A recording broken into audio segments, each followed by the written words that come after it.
Hey YouTube, it's Clay again. We're in my messy garage out here.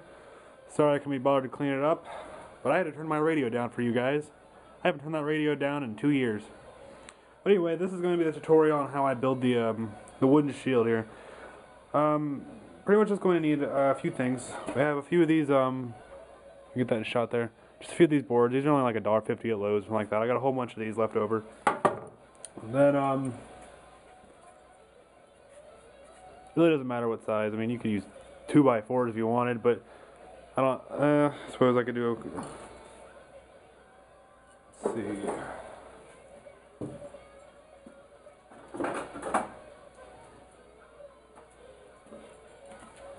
I don't have measuring tape on the floor. That's a good place for it. So these are only about 3/4 of an inch wide by about 2.5 or so. These are also fairly cheap, and this is what I'm building them out of. Pull together, we're just going to be using wood screws. I need to go get those, but also you're going to need some nylon strap. I cut some up from an old laptop case. Now I kind of jumped the gun on it. I was going to go into the tutorial, and I forgot about you guys. Sorry, but I didn't start doing it already. All I did is take one of those beams you saw there, and I screwed two together. I went ahead and screwed in some nylon strapping, and I'll cut that on the side so I can get the other one in. So let me go ahead and get everything I need, and I'll get right back to you guys.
Alright, so what we're going to do next is I just have one of the sides of the strap underneath the board there. I'm just going to drill, just like the nylon, drill straight through that.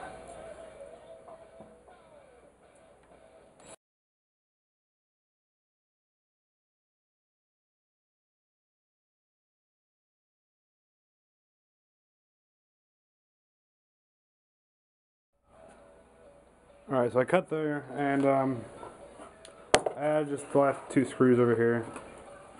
It's all together, nice and strong. The only issue is, if I can get around there, they're all uneven. Now this isn't a problem right now.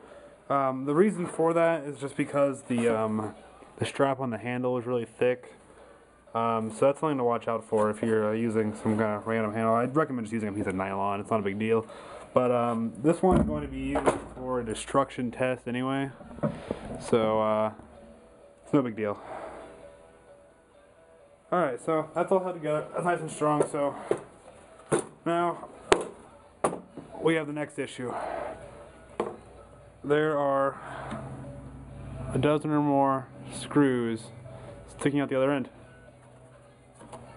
So let's get to that.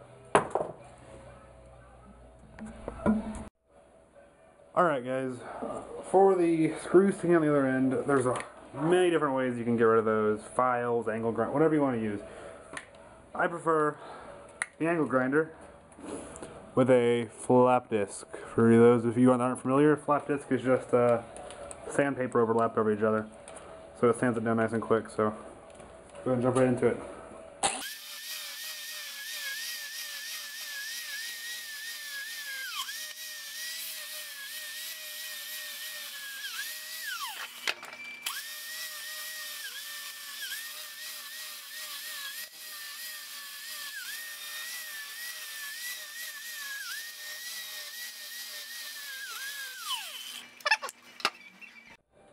Alright, so we're going to mark out the shape of it. All I'm going to do is mark roughly the center of the middle beam, and then about where I want the arcs to come to on both sides. Just going to eyeball it, try and make it as even as possible on both sides, and just come on down.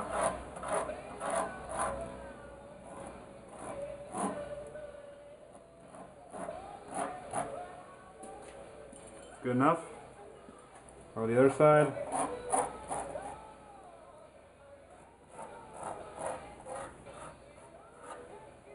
Good enough. Okay, there's a variety of ways you can cut this.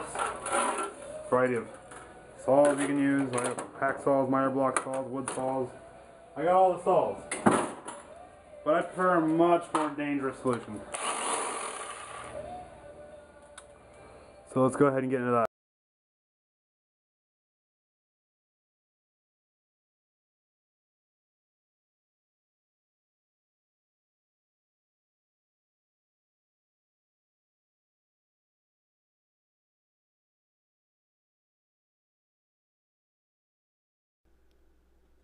On the other shield, I took a belt sander to the edges, just to make the cross beams flush with the planks, just smooth off all the edges, make it more comfortable, a lot smoother, nicer.